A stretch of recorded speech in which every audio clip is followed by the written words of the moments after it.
I'm here with my friend Mike Ward, just having a chat about how he was promoting black music. So Mike, do you want to tell us your tale of how you actually got started? Well, first of all, thanks Preston's Answers to Spike Lee for coming over. Yeah, excuse me. I started when I was young, right? No, I always got a thing for blackness. I had an older sister and we used to listen to Platters and stuff like that. I'm old. And I started buying things like Sammy Turner, London American stuff, not the well-known stuff, on London American. I was wanting to hear more of this, like, used to take Record Mirror. And one day I saw Pen Pals in America, and I contacted a lovely chap in Chicago called Joel Coplon, and Joel sent me all off. And Joel used to send me tapes of the best and the biggest black station at that time, WVON Cicero. That was Voice of the Negro. It was the biggest black station in America then. And he used to send me tapes, and then he also used to go downtown where he said it was, you know, black area, and these record stores, one-stops. And he used to start sending me 45s, and I'd send him, you know, pop stuff from England. Yeah. And with that, I've always been one to look ahead, believe it or not. It's a funny thing to say I'm nearly blind. Aren't I, Mick? You are. I suffer from retinitis pigmentosa. Thankfully, it doesn't affect my mouth, okay? But anyway, so I you know, in the days when we didn't have emails and we didn't have phones, I used to write to people. So I started writing to a guy called Lucky Cordell, who's station manager of WVON, right? And on that station, believe me, they had the best black jocks ever. Bill Butterball Crane, Joe Youngblood Cobb, you'll know E. Rodney Jones, and they were absolutely fantastic, right? And Lucky Cordell, by the way, you might know his daughters, Pat and Pam Cordell. I think they had a decent 45. Anyhow, Lucky started sending me bits and bobs and stuff like that, and he'd help me if I ever saw anything on his playlist. He'd give me the number, and off I went. So, and there was another lady in Chicago called Excel Jones, beautiful, beautiful. And I used to send her money orders, and she'd send me boxes of 45s regularly. You know, she was a newscaster on this WMPP, working more for People's Progress. That's what they called the call sign. But she used to get all these 45s together. Oh, it was wonderful. I'm not kidding, my postwoman, she was a woman. I used to be staring at her through the window. I think she thought I fancied her, actually, for coming with these boxes of 45s. So there were Excel Jones and another guy in Augusta called Bill Craig. I'd love to thank him if he's still alive. WAUG, they used to send me boxes of the stuff. And when I got these records, I was writing to Joe Evans. I used to get a lot of carnival stuff out of New Jersey. Don Robe, Stan, the music man out of Shreveport, Louisiana. And then we moved to a place in Sheffield called Mojo, the Mojo. So I started going at Mojo, and obviously because I'm a bit of a mouthpiece sometimes, I got in with Pete Stringfellow. Now Pete, fantastic showman, right? He used to come to our house. He used to have this bloody big Pyrenean dog, and I don't think it was his wife. I'm sure it was a dog, but a big thing like that. And in them days, he'd pay me well. You know, I get this stuff, and he'd pay me. Sometimes I get doubles, you see. So I go up to Pete Stringfellow's flat just above Mojo, in up Burngreaves in Sheffield, and playing new stuff and stuff like that. And well, obviously he'd play it, like I'm Gonna Miss You and things like that. That's what tickled me about it. I used to also be in contact with a guy called Thomas Gordy, who was Berry Gordy's nephew. Because back in them days, America had a newspaper called Soul, literally a newspaper. And every city, or big city, big market, had their own playlist and their own news thing in the middle. And Thomas Gordy wrote Detroit one. Well, I used to send him American stuff off on Sue and stuff like that. Anyhow, I don't know whether I got this 45 from him or one at Radio People. Anyway, I got reach out over there, Four Tops. And I took it to Stringfellas, and next minute he loaned it. Like next minute, remember Reddy said he go anybody old enough?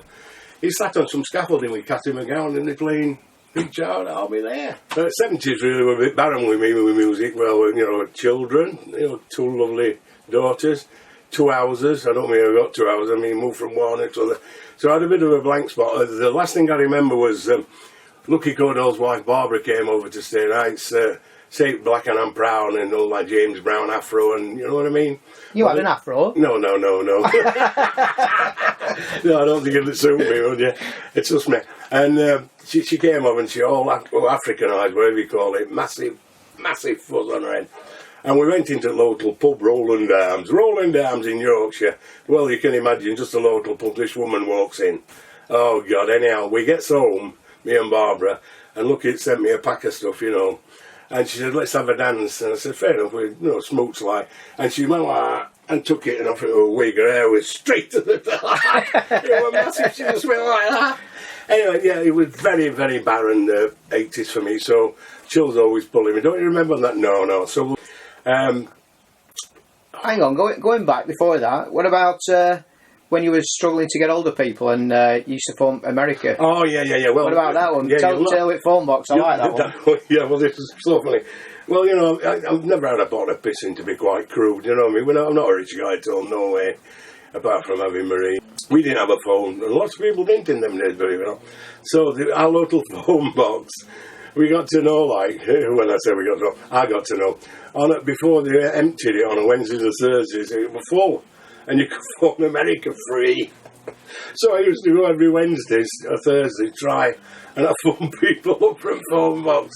You love that one, you didn't you? I do. Back in, I forgot about these things. I used to write in the 70s, I read Backbeat magazine, and moving on to 80s, I hooked up with Rod Kenny at Soundtown Records. He was a promotion man.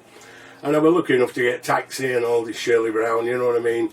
And as you remember me serving right, I liaised Taxi release with, I'm sure it was Dave McAleer at PRT. He was a lovely guy. I think he had the Fame Gold Wax fanzine, mate. I think I wrote for that a couple of times, I think. Well, that was supposed to be a Randy Brown track, weren't it? What? Taxi. Is that what it's supposed to be? Yeah. I don't know. No. So you see, that's the ones we were on about. So many people in this soul world thinks they know everything. They own this, they own that. They never will. Do they, Mick? You know what I mean? Everybody can learn, people. Everybody. And another thing about all these stories, and some of them are so made up. And we tied it in. They were a fire. They were a flood. You know what I mean? There's not many left. You know what I mean? All of them stories. And I'm going to come up with one. No. So, yeah, so I went through that. So I got that a laser deal. And I hooked up with lovely, lovely lady in Atlanta on Track Promotions. An ex-Brit, now obviously an American. Gloria Hunter. I love you, baby. I'd have 2 minutes sex for you anytime, right? I hope you can see this, Glo. And Glo used to put me in. Glo at the time was working for Bill Lowry. That was the Tams company. Remember? Hey, girls, don't bother. Bill Lowry Productions. She put me in touch with no end of people like Alan Ty Chestnut, just no end of people, you know. I think it was Gloria that introduced me to another lovely lady called Robin Hall. Her dad was Tom Hall, a massive folk singer at that time. Robin worked for RCA and Associate Labels in Atlanta. Now she used to send me boxes full of RCA, Columbia and all this stuff. And within it she'd have magazines like Jack the Rapper, BRE magazine, Behind the Scenes. And she also used to send me cassettes like Kenny Burke, Glenn Jones, Michael Wyckoff. And these cassettes obviously were forthcoming stuff. Is this when you? Sorry, jumping in. Is this when you hooked up with Richard? That's right. Yeah, when he was at Alamo. Oh yeah, it was DJ Alamo in Sheffield, weren't he? I started sending him stuff, you know, and he kindly invited me to go and tell him a few times, you know, and sit there and what have you, you know, and in fact that was the time that there was a guy in Chicago called Joe LaCagna wanted me to start doing what do you call them, a record pool, Dogs of War. And he sent me this package, and in that package were The Only Way Is Up, Otis Clay, which I thought were absolutely fantastic. I'm messing with my mind, they were both in it. Great tune, that, isn't it? Oh, yeah. I mean, so I got in touch with Ron King, you know, right, going back. The reason why, I don't want to be big-headed or bragger, it's just a fact, and people like you, and there's a lot of jealousy on this soul scene. The reason why I was so upfront in them days, thinking on, with no emails, with no tinterweb, is because I used to get BRE, look through all the lists at all the radio stations, black radio stations in America. Anytime I saw a new station ad, I'd phone musical director up and he put me in touch with label. That's how it would work. Had we left the phone box by then? Oh, the phone. We managed to get one. We were one of them, though, people like that. Yeah, and so that's how I got all them. And what we'll do later on, either Mick or my grandson Cal, I'll put your picture of these things up, and then you can see what I'm talking about. Like the playlist of the radio station and things like that, in the 60s. By God, you'll see some tunes on there, So anyhow, The Only Way Is Up, yeah. And I well remember meeting Richard. Oh, Ron King sent me about, Echo Records, not Ron King, sent me about 20 copies. Well, like I say, I've never been a rich guy or whatever, and sometimes I'm a little bit naive to how the whole scene works. I think Chill will bear me out on that, won't you? Oh, definitely, yeah. I'm not being the same, but I just love the music. I didn't know the ramifications, how you went about things. I just thought, like country and western people like the music, they dress up. I thought soul people were saying, but they ain't. But you weren't involved with the Yaz thing, though, with Otis? No, but this is what we're told. This is what we're told. And once again, I'm not bragging, because me and John did a lot of work, like, I think later on, Changing Times, Jeff Floyd, and various things, But you would find that a lot of this stuff I used to bring over, and some by just coincidence, but others, because it took a bit harder to find, John had ended up importing them. You know what I mean? That's how it works. That's how it all goes. So anyhow, I remember meeting Richard, and I think I got about 8 copies of this, The Only Way Is Up, when he was doing Clifton Halls. Did you ever go there? No, never went. No. Not your scene? No, I'm just a home bird. I've always been a bit of an home bird, haven't I? Boring bugger, aren't I? No, never. I'd like to go now, though. I mind you, I've got too much hair for most of the people my age that go on. But anyhow, I met him in Robin Hood pub car park, and he gave me £2.50 a piece for 45. Tell me, Richard, how much did you make? But anyhow, that's that. But, well, did he sell in Morris at that period as well? No, it's a bit later on this, just a bit, but not far off. And John Anderson told me the whole story, and I'm only going what John told me. He said that the manager of Yaz used to buy records of him, and that's how she did it. He got The Only Way Is Up, and he thought, hey, and the thing that got me, and this is Dr. Bob Jones, I've heard from him for many years. Bob Jones, all he did was play it, and the publishing company, Bob told me, sent him for a week's trip to Memphis. And, that's how it all works, isn't it? You know what I mean? Absolutely. And, and then, I'm phoning all over the place and that, and I got in touch with a guy in California called Ed Graves. And he sent me about, it's funny I remember, about 10 copies of Can We Melt the Ice, Morris. What a wonderful, wonderful track that. Oh, I love that. Jill tells me I think he's passed on, Morris. I haven't spoken to him for about a couple of years, but this will get you going. Morris J. Williams, right, from Chicago, but lived in Memphis. Morris J. took over from Robert, like I told you, Jill. Robert, the Artistics, I'm Gonna Miss You. I'm sure that falsetto league guy died early, and Morris took over from him, and ended up producing a lot of southern stuff. But Morris, last few conversations I had with Morris, he got an album on that Can We Melt the Ice, and he said there were 2 tracks on that album. He'd got the half-inch tape, right? And he said, if I send it to you, can you download it, whatever you call it? Yeah, I've got all that stuff now. This was 3 or 4 years ago. Well, you keep telling me there's a 12-inch version of it somewhere, isn't there? Well, I don't know, but he sent me a 12-inch version on a tape, which on one of my peed up things I rubbed off. You know what I mean? Press wrong button, but... And he said that, and Morris did a lot of... and he didn't even know it was released in Finland, Morris, till I phoned him and told him. You know what I mean? That was something that... we were leading on to something else now. That was something that John Ward did, I think, at Echo. Now, Echo Studios, here we go, brief. Echo Studios, I'm sure it was called High Stax, and it were owned by a guy that used to produce for Stax Records. I forget who he loved fishing. And he sent me this tape, remember that, many, many, many years ago, and I called them 1033, the Brown Brothers, William, Bertram, and Randy. And some people didn't like it. You used to play that for many years, didn't you? I played it for ages, didn't I? Right? A guy local guy up on the estate over there, Brian, he's passed now. He was fantastic. Before all these computerised things, he worked for British Telecom, and he took all this off tapes and everything. And I had that on LP ages, weren't I? And I called him 1033.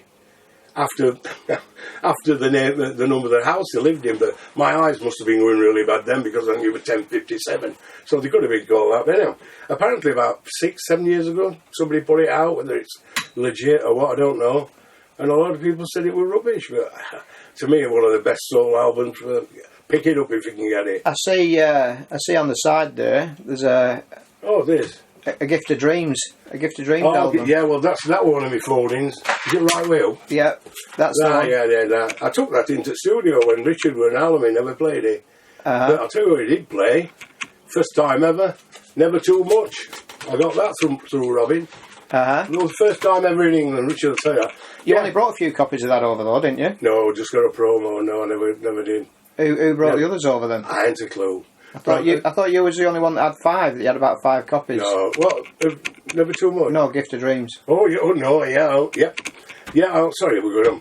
Yeah, I only had 5 copies of that, and I flogged 3 or 4 of them. I don't know 2, but to me, yeah. Mind it, that's turned up, hasn't it, in various forms.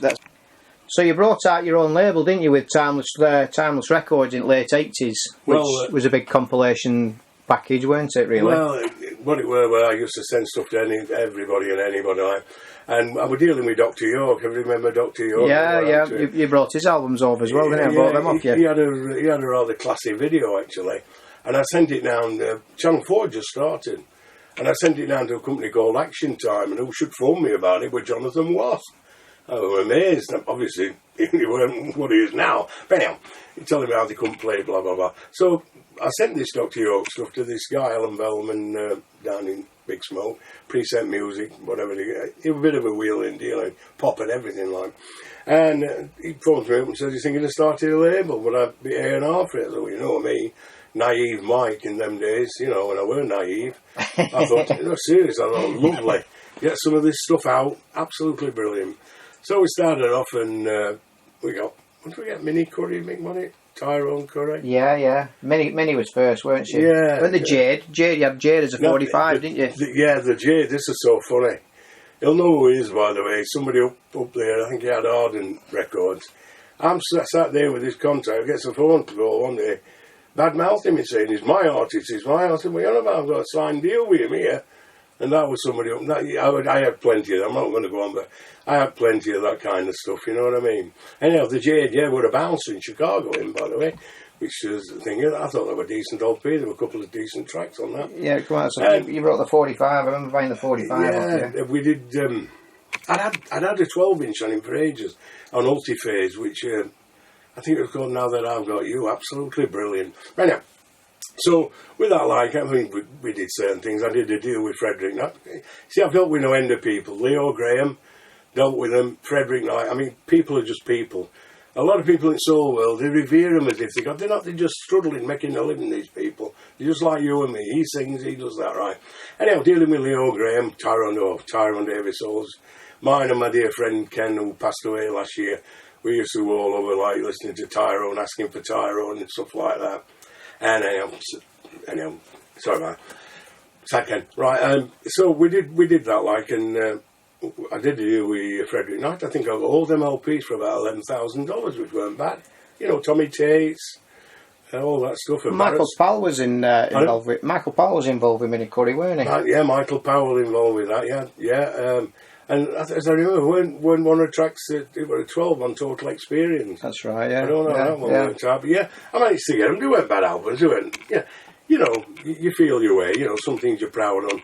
And like I say, all them Frederick Knight ones, you know, I always remember one laugh about him. And Alan used to say, Alan Bellman, owners used to say, just get as much as you can and this, that. Well, I didn't really work that way. But anyhow, I picked like, rights to this Sirocco LP up. I didn't realise till after we were pressing everything, they'd left bloody best track off it. But that's just one of the things. But one of the pride and joys with Willie Clayton, I've been trying to phone Willie for years for his tracks on Complete and stuff, you know, and I got in touch with various people in Chicago. Anyhow, once again, Gloria Hunter come through. She knew a rustic old guy called Luther Terry in Atlanta who had a promotion for Polydor, and he was Willie's manager. And I think first phone calls with him, you were like frightened.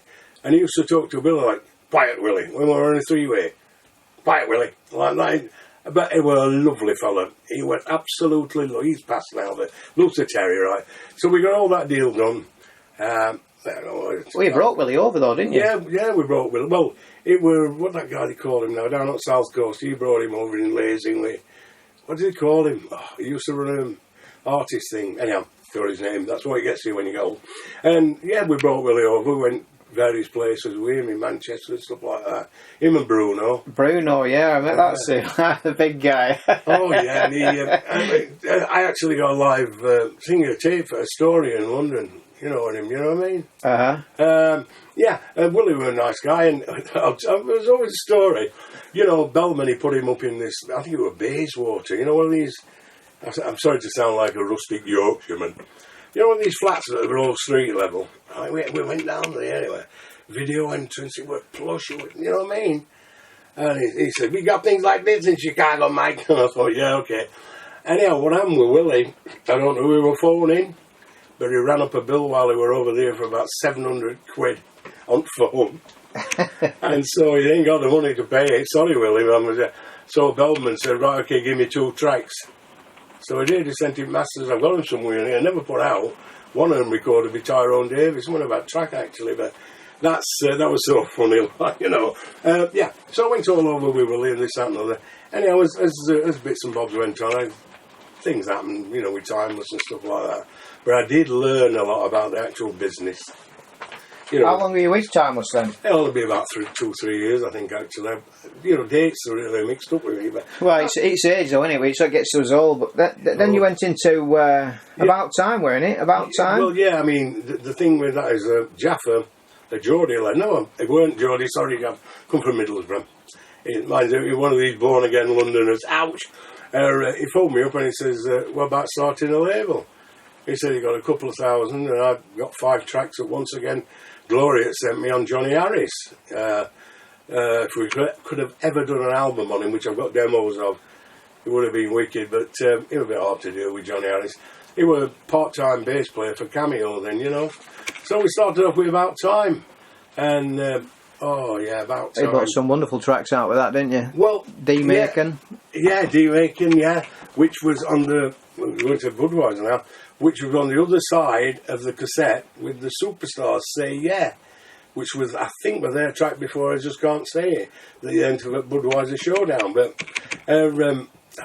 yeah. Didn't you release that L.I. Superstars album? That's it, yeah. Richard, didn't you? Well, Richard, I heard Richard playing it Yonks and Yonks. Now, I've always tried never, I wish other people had been saying, you know, if somebody's got that patch, leave them. Black music's all over the place. But sadly, I'm sorry to preach, but a lot of people in soul world, they'll crawl over people's backs and go behind your back. I call them smile up in your face after when you leave the place, people. You know, they know people are doing things that they'll try anything. There's been loads of them, you know. But anyhow, so I always thought that Budweiser would make a damn good compilation album. So, as ever, and I'm not being big-headed, and I went to the source, Starstream Communication, a guy called Gene Tognacki, or Tognacki, or whatever, in Houston. He sent me boxes of the stuff, you know. And in these boxes were loads of cassettes of people who say second and third. I forget what it used to be, 500 for winner 12s, 45s or something like that, 250 tapes, cassette tape. Anyhow, with that, I'm contacting all these people. And like I said, we hopefully, I could do an album of them. Anyhow, I get in touch with, I think they called him Albert Smith in Little Rock. He was the main one in Superstars. And he told me they'd do an album and they said, so I thought, get on with it. And we did an album with them, you know. And I always feel bad about that because it got mixed up in a lot of things. I won't go into it.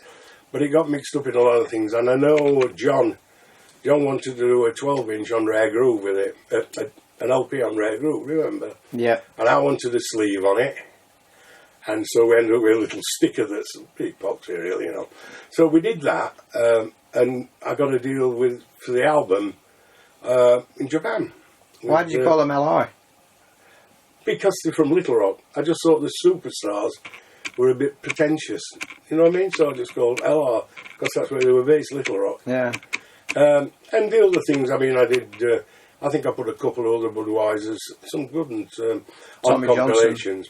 Tommy Johnson, did that come out? Tommy Johnson. Now, Tommy Johnson was brought to me by a guy, Harry Brooks, in Summerdale. Hope he's still living. Hello, Harry, if you ever see me, mate. Hope you're fine, and your daughters. Tommy Johnson was fantastic, weren't he? Come on. And once again, an album on Tommy Johnson. Oh, yeah. He was with Patti LaBelle for a long time, wasn't he? Yeah, he used to sing backing. And you've heard it, haven't you? You've heard the 2 tracks he does live. Yeah. If Only You Knew, then Segueing into Somewhere Over the Rainbow. Awesome. Got an album's worth of his stuff. You know, some finish, something. That'd have been brilliant. But sadly, Tommy, this is what Harry told me. Tommy messed it up for himself because he was a bit of a lad and he got a bit ladded up at Capital, Capital Party when he won it, and he peed a lot of executives off. So why are you still with the Budweiser thing? Where was you with the Axe Band then? Well, the Axe Band, that came through finding numbers, like I told you, in Jack the Rapper and BRE magazine, and I phoned this label up in Old Love. Remember Old Love 45? Yeah, that was a 45, weren't it? Right, and this guy who led it, I think he's emailed you a few times, hasn't he? He has, yeah. He says, oh, I've got an album's with it. United Studios, Don Davis' studio. So I phoned him up, and I always talked with a guy called Willie Davis, really Don's brother. And he says, yeah, and he sent me a tape album. Sadly, there were only eight tracks, or maybe 9. And he said, I've also got an unreleased Ronnie McNair album here. So I thought, oh, send that. You know what I mean? So that ended up Rare McNair, whatever it is, or McNair. Oh, the one that come out, yeah, the one that you released. Yeah, that was that. But just going back to Timeless, I know it's his age. Whilst I were Timeless towards the end, do you remember you give me... right, I used to write for Network Press and Bad magazine in Germany, and I also used to pay me about 200 quid now and again. Ooh, big bucks, no more going to phone boxes. I was rich, man. And to a station it's still going, I think it's called Jam FM. That by your fax machine, then? Yeah. One of them. Even I've forgot them. And he used to send not, blues and stuff like that, actually. I weren't very good with him, I'll be really honest.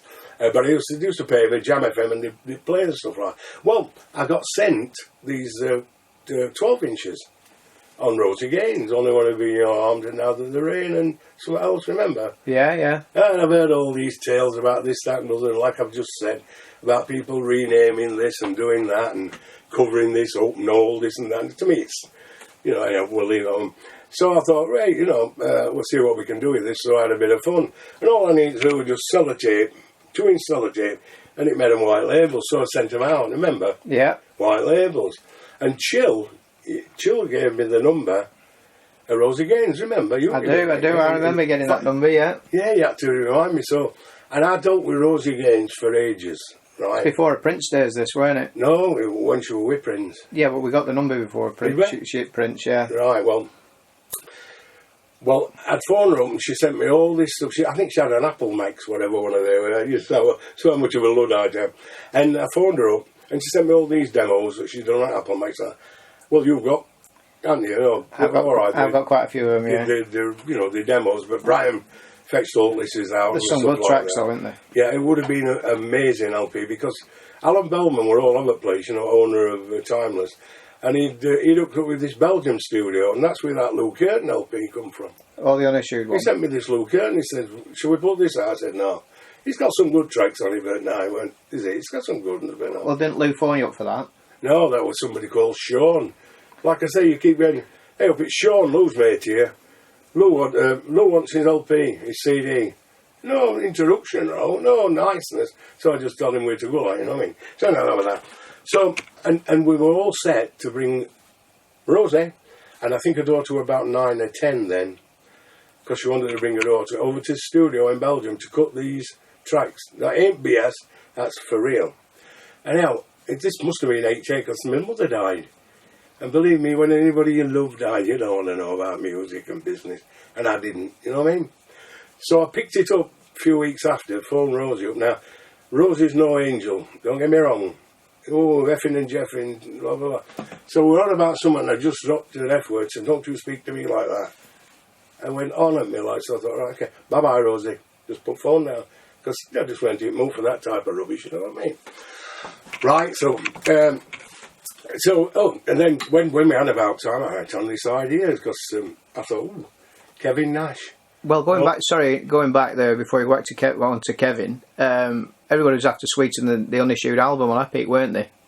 Didn't you chase that up? Oh no, that's another story. See, and I forget what. Somebody gave me the number of Bobby Womack or something. I can't remember what. Anyhow, Bobby Womack sent me an album. He says, "Try and get me a deal with this, right?" I'm no big deal maker. I'm not trying to be big-headed, but Black America scuffles to try and get deals anyway. It's not like you think, you know what I mean, right?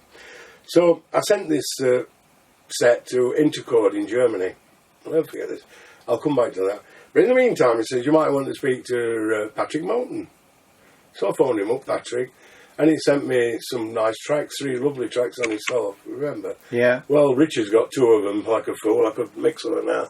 But I've got another gem as well I kept for myself. And he also sent me some nice tracks on jazz, like floating jazz stuff. Don't know they are. But he also sent me this album he'd done on Rosie Gaines. What do we call that? Yeah. Anyhow, it was an epic album he'd done. Yeah. And the A&R people had changed and they didn't want to put it out. And I sat on this LP for cassette. It was the one with Crazy on, weren't it? Yeah. It was the album with Crazy that never come out. The 7 come out, but the album never come out, yeah. And I sat on it, and I think first airing of that were on Richard's show. Yeah. When Richard had me twice on his Jazz FM show, didn't he? Yeah. And that's the first time he'd heard of it as well. You remember? Yeah. Kevin Nash was a very creative man, and 2 things I'm proud of. One is the Willie Clayton, because we released the first ever LP of Willie Clayton anywhere, and the other is Kevin Nash, right? And hopefully in years to come, people will want the Kevin Nash, because that guy was so creative, right? And so he's a big creative guy, but he's got an ego. He's a radio DJ, isn't he? He's a radio, this one's going to lead on to it. He's got an ego as big as his creativity. And I think we imported a 12-inch called Come, which were, lovely musically, but a little bit nuttle, weren't it? Remember? It was, yeah, the lyrics were a bit... yeah.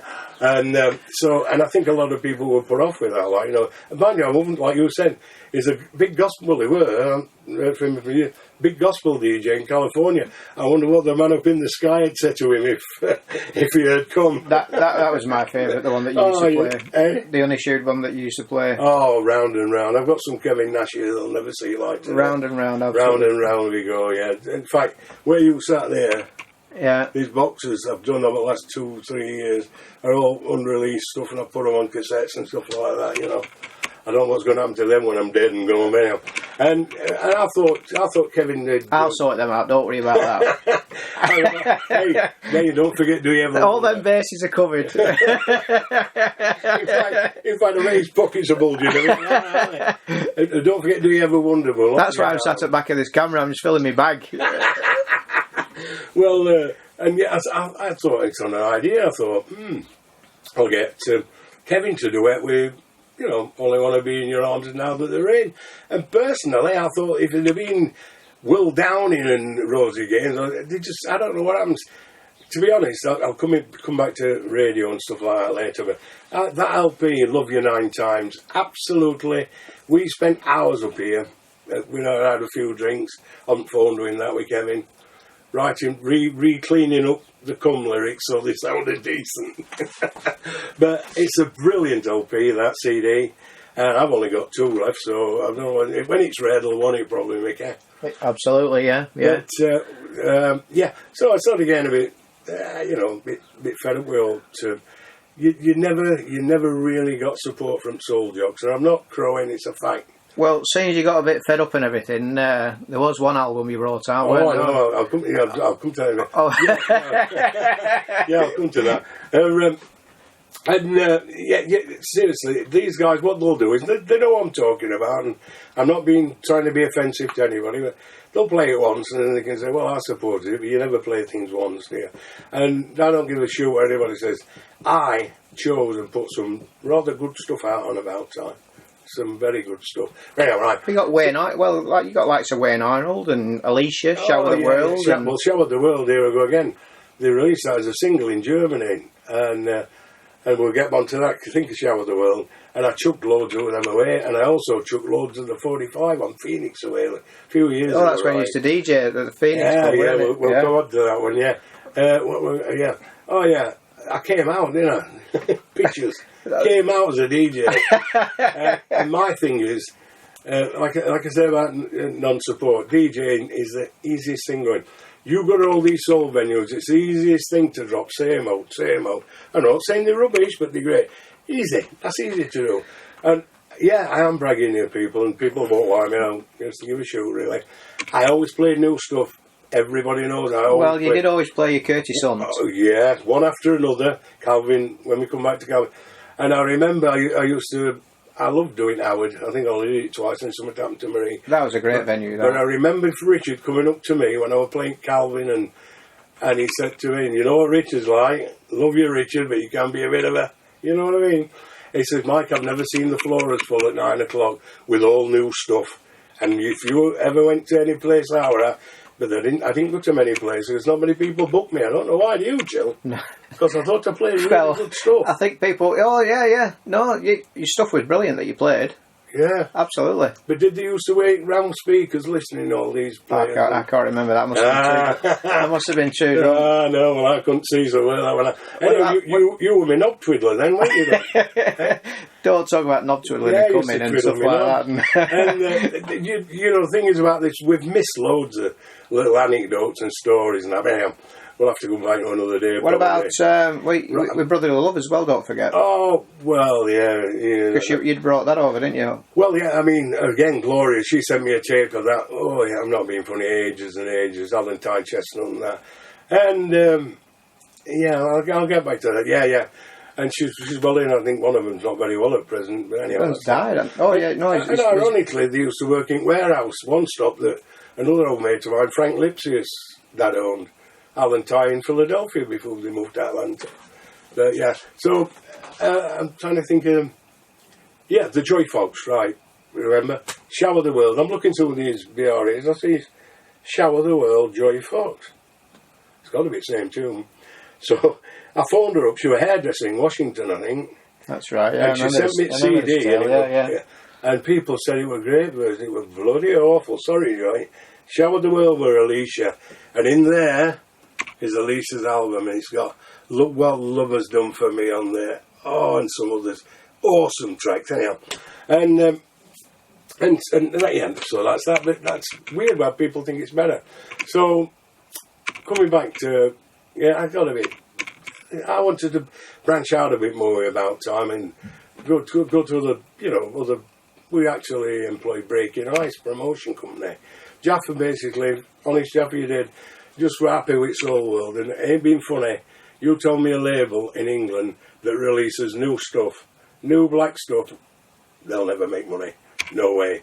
They don't get support, and that's it. Sadly, the soul people won't like me, will they?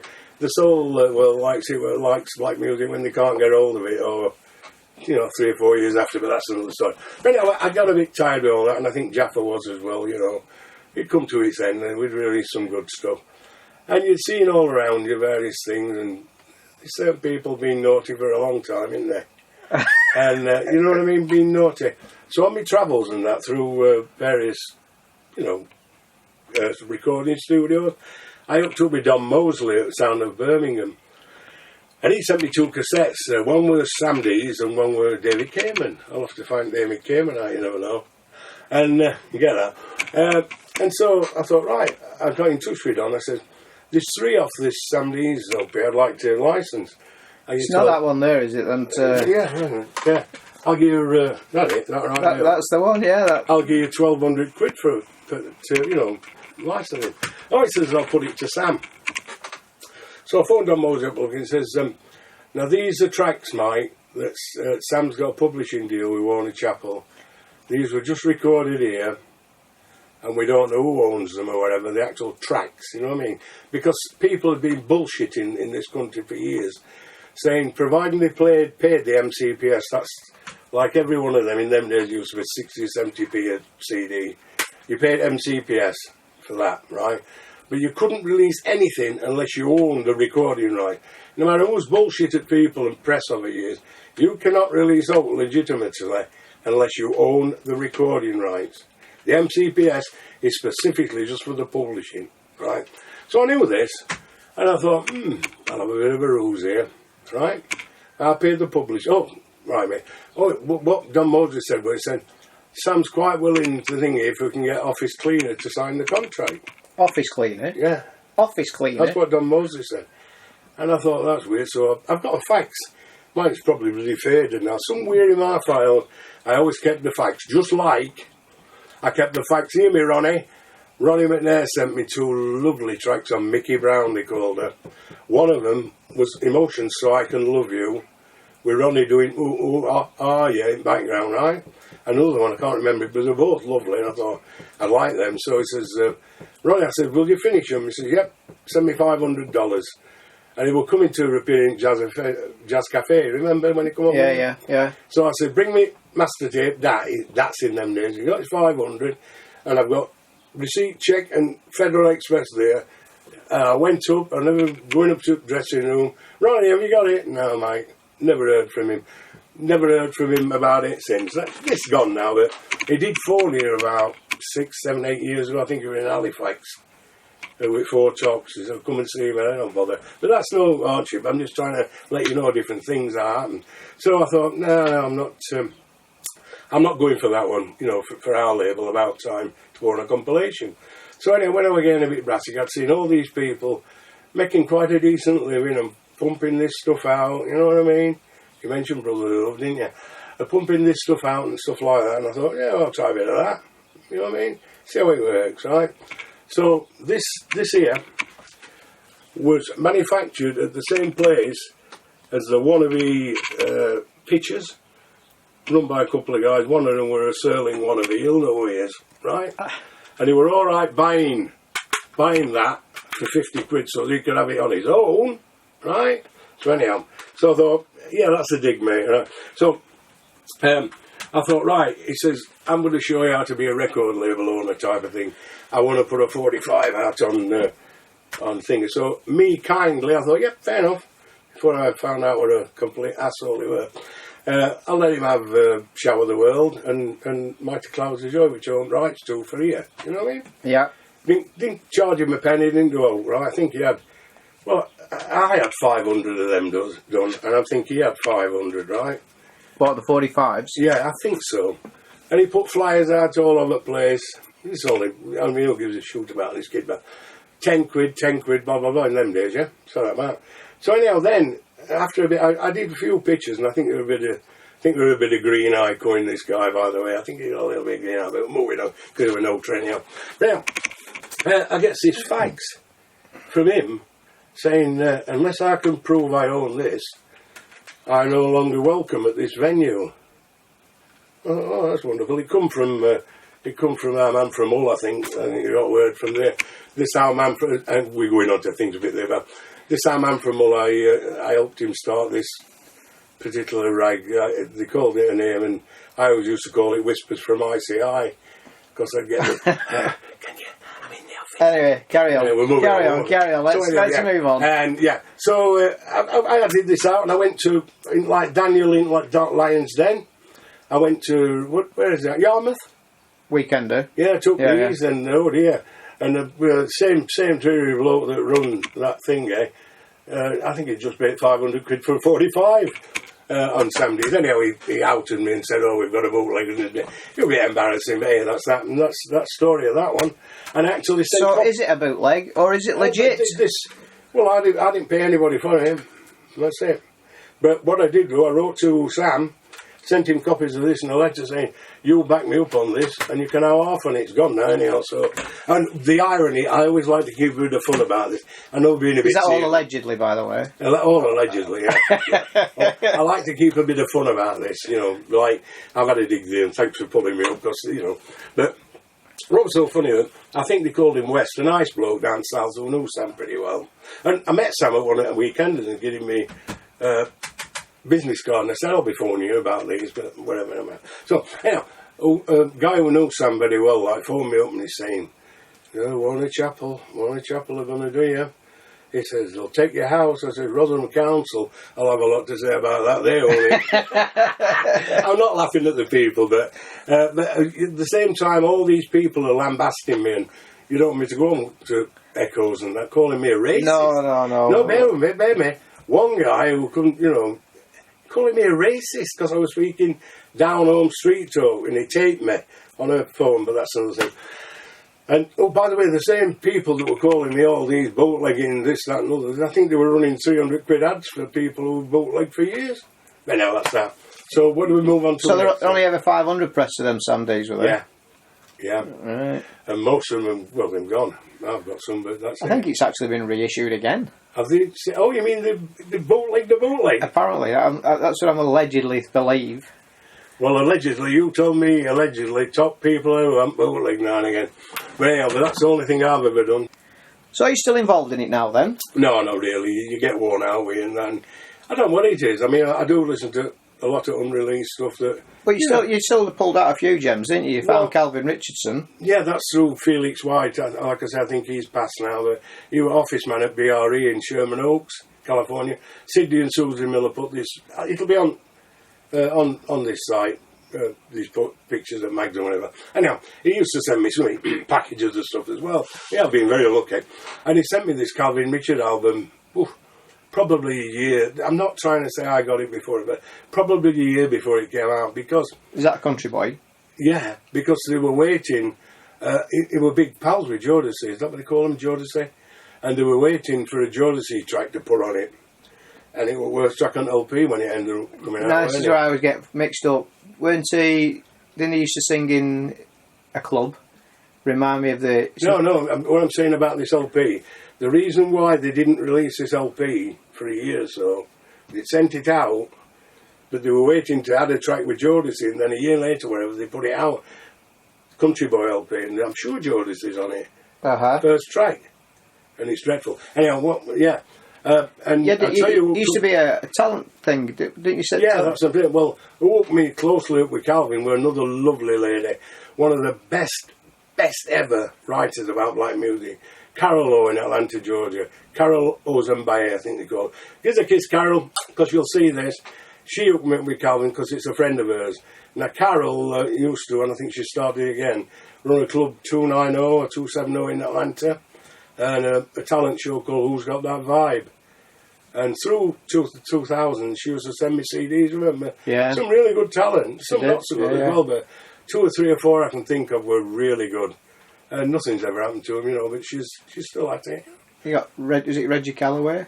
Oh, that's going back to Wise Guy. That's Wise Guy from Cincinnati, that. See, when we start this, me and Chills like to plan everything, and once again, people, don't think I'm being big-headed, but I've had no tell through. With my vision, I can't throw it to the dartboard. You'd be better throw it all at me darts, you know what I mean, my eyes, So that's all I know. I can't kick a football, you know what I mean? And some people say I can't keep my mouth shut. Well, having an opinion ain't a crime. It might be wrong, but it ain't a crime, is it? Do you want to say about the not Rocky Robbins, what's he got? Robert Brookins. Oh, yeah, and this is going back to, see if we're going back, 95. There's this lady who used to book acts, American, used to book acts for all the air bases all throughout Europe. And she sent me 2 tapes, one Robert Brookins and another one, The Elements, a band he used to sing in or sings in, And I can remember the names, I'm not going to tell them. There were well-known people in this Elements band, saxophonists and stuff like that. And I listened to this album and thought it absolutely, to me, and obviously I don't know everything, I'm heard everything, but it's one of the best I ever heard in the 90s.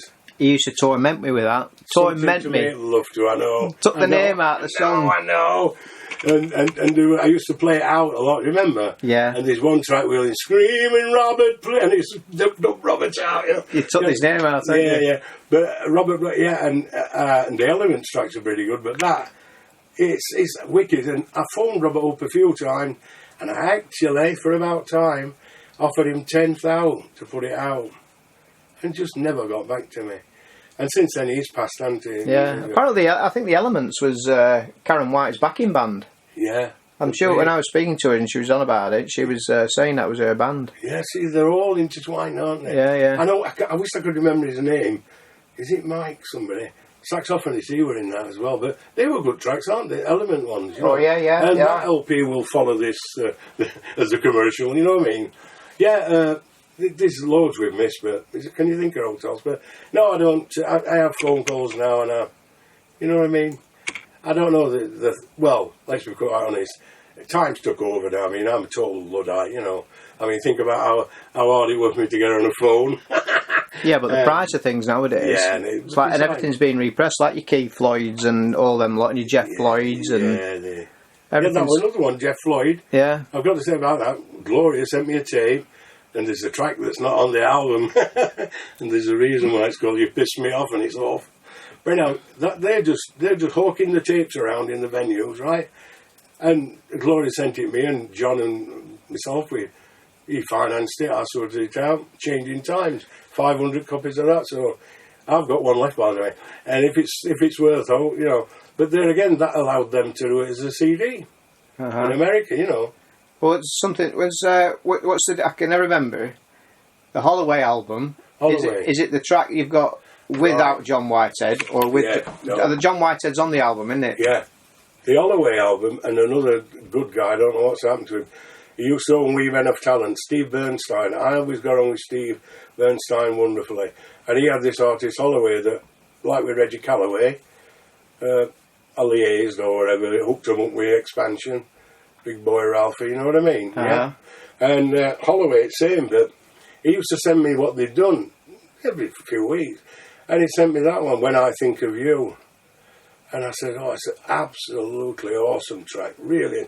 You know, any of these now, whatever they call them, Beyonce or you know, any of these, if they rejigged it, wonderful track. Anyhow, they decided to put John Whitehead on, didn't they?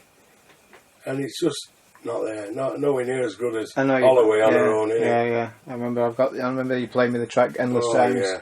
And like Willie Klein, there were some few lovely tracks on Willie that have never been out, and you know, there's loads. And Curtis on.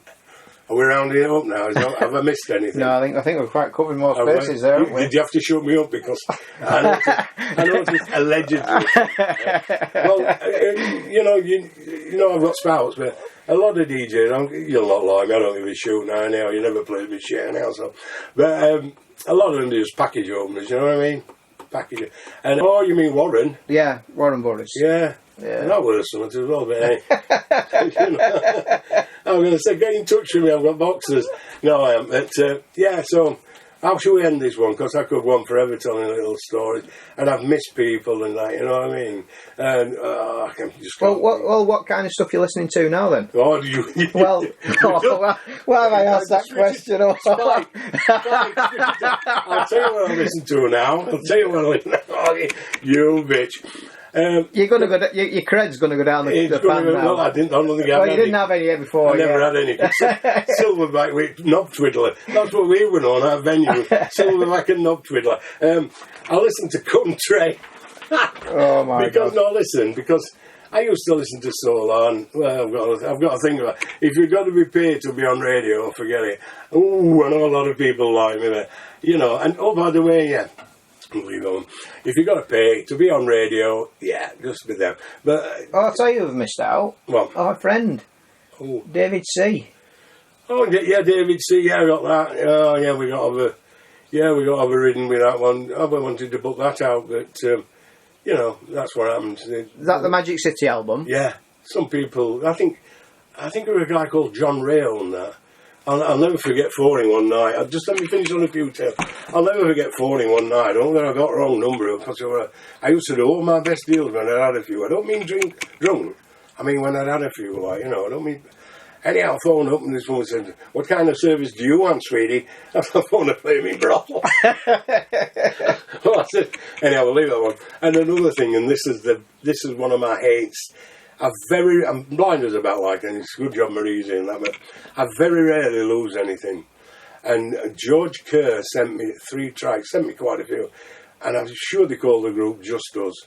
And I came in here one night, and I faxed, remember fax machines? I faxed George Kerr, and I offered him a deal for these 3 tracks, and they were wonderful group tracks. Anyhow, like a fool, anyhow, I were offering him $600, right? For 3, because believe me, Anyhow, like a fool, I put 6,000.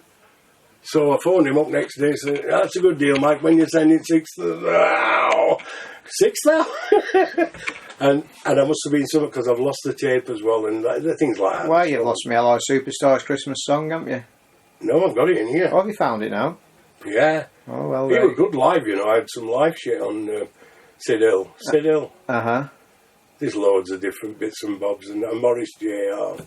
Anyhow, yeah, there's loads of them. Anyhow, else you want to ask me No, about? I think that's about it at the moment. Well, we don't really want to know about your country stuff, do we? No, but, yeah, well, listen to Chris Stapleton. He's best white soul singer since me. Oh, no, And no. another thing about it, I want to spout a bit more. You know, DJs, let me tell you, DJs, all you are conduits. I used to go to these venues and they'd walk around like they were gods. You're button pressers and rake hoppers. You don't make the music. No, all no, you're no. a You don't want conduit. to be going down there. You don't want to go in there. I've gone down there, yeah. Yeah, I have. Because that's me. Because I love black music. And I don't think you got exposed enough. Oh, no. And you're going to rub that off, aren't you? All you people who are just starting, young'uns, whatever, to love black music, I hope you get as much enjoyment and satisfaction it's given me over the years. Meeting all these people in America, never been, by the way, couldn't afford it. And all these, you know, all lovely sounds and this, that and that. Hey, I'll tell you what I forgot about my award, Jack the Rapper. Oh, yeah. I'll leave that one. It'll be up on site anyway. Yeah, I'll just tell you this briefly. Oh, you got to get the award in. No, you got to get the award in. Because I've had that rich life, right? You still had fax paper when you sent it me. Not saying you've kept it a long time. This Jack the Rapper, Jockey Jack Gibson, he was the first promotion man. I've got to fill you in. This is a lovely chap. He was a promotion man with Berry Gordy. He used to take all their Supremes and all these round to Chittling clubs and stuff like that. And then he's got this, it'll be up there, Jack the Rapper they called it. Right. So so Jack Gibson, I met him in London, him and his wife, by the way, and all, the lovely chap. Well respected. So Jack, he never sent me one record. Never ever, right? And I said to him in London, he said, "You've never sent me anything, all this stuff you get. No, I make this and that." But obviously, through his numbers, old numbers at labels, I used to phone him up and say, "I'm a friend of Jack Gibson." All this. And then one day, FedEx come, they were a massive box, I mean a massive box. And I thought, flaming, I'll think of stuff that's in this. So Marie opened it, that's my wife, by the way, and she says, "Michael," I said, "What? Have they changed shape of records?" She said, "No." I said, "You look like you've got a box of navel oranges and grapefruit." She lived in Florida, so he sent me this massive box of navel oranges. And in it, with this award, it'll be up on site. We have Jack Walker Award, Big 13, for all, listen everybody out there, for all the efforts and on behalf of black music in Europe. And I should have gone, if I could afford it to it, no way. And guess who would have presented me with this award? It'd be so funny now. Stevie Wonder. I mean, come on. The blind leading the blind. The blind leading the blind. That's somebody that had to pull us together. We'd have been past each other up fucking stage. But yeah, that's true, that. I don't lie. Trust me. Anyhow, I hope it's brought you all, brings you as much enjoyment, this black music, because it's the most wonderful music going. And have I gone on about that? I think it's quite good at the moment. I think it's resurgence and everything, like the Blackpool Weekender and various other events. There's some great. Oh yeah, it's a good thing to be on again at the moment. I think. Right. I think you'd enjoy it to show your face and see what's being played. Oh yeah. Just depends if people haven't read what I put. That'll be up as well. I've always been a bit of an opinionated me, and I don't mean no harm. Well, Mark, I think it's been a great hour to sit and listen to you reminiscing about all your stuff and. Like, I mean, so I'm just going to start going through these racks anyway and see what I can take home with me. And well, that's a joke because I'm a total Luddite. I told my family, I said, "You know this video Chill's doing, it might go venereal." They said, "What are you on about?" I said, "Venereal." She says, "Viral." I said, "No, we mean it'll be venereal because nobody likes me." Anyhow, I hope you've enjoyed a bit on it, and there's far more stories, but hey, at least I've left some. I'll probably die tomorrow. Thanks again, Mick. Anyway, thanks for listening. No problem. Enjoy. Take care. Later. Cheers, Jill. Yep.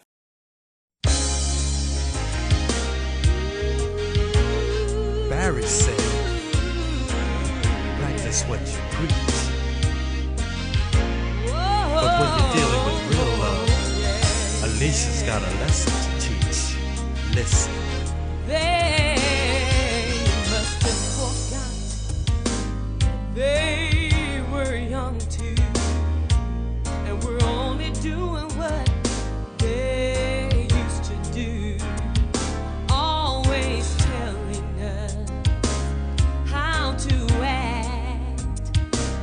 we still saw each other behind their backs.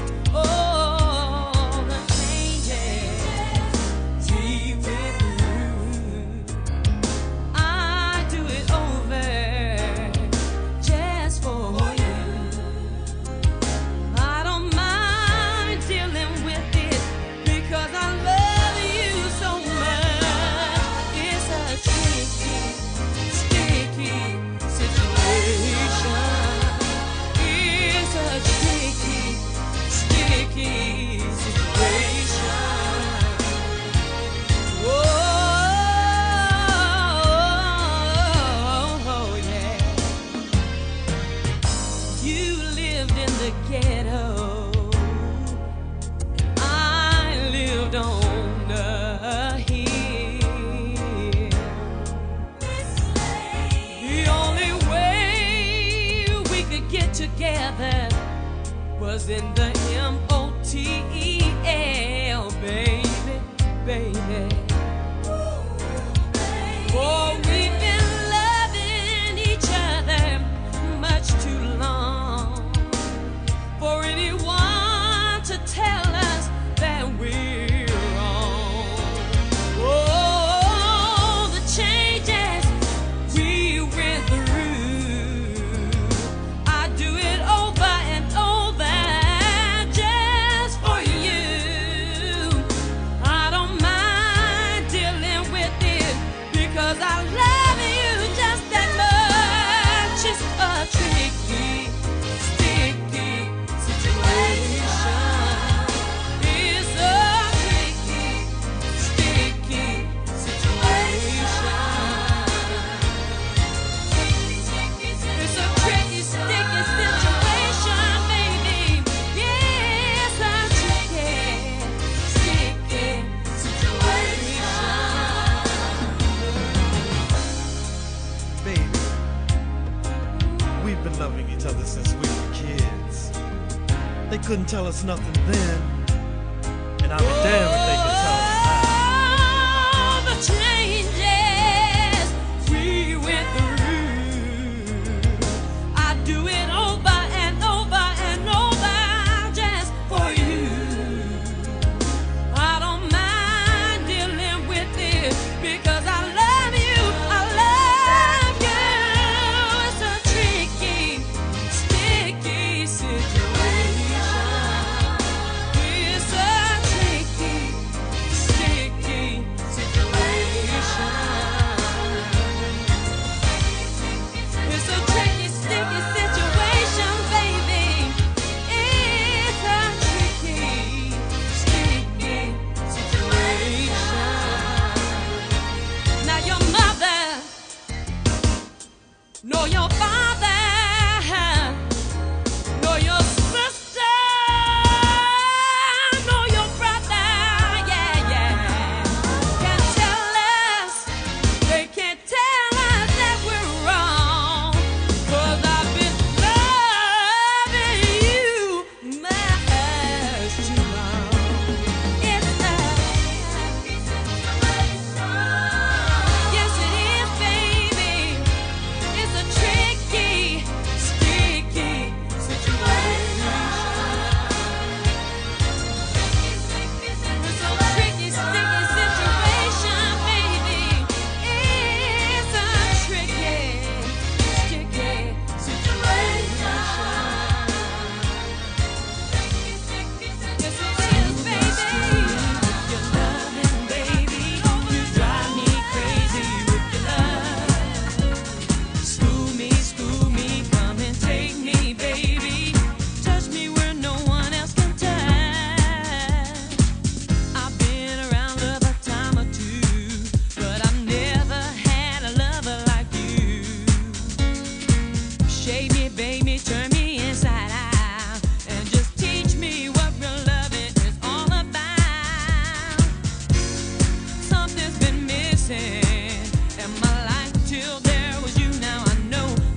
You